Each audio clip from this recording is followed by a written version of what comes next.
waliwo katonda byayagala okukuwa, waliwo katonda kyayagala okukufuula, waliwo level kwayagala okukutwala. Start to rise. Nature ekumala bumazzi ogitunuulira n'otegeera nti yagikola munene.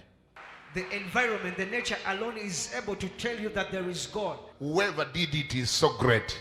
That yena yachikola yabiteekayo munene.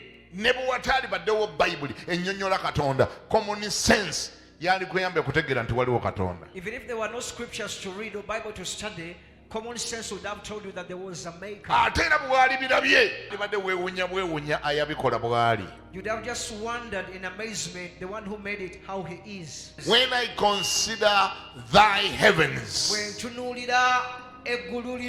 the work of thy fingers, the heavens are just works of his fingers.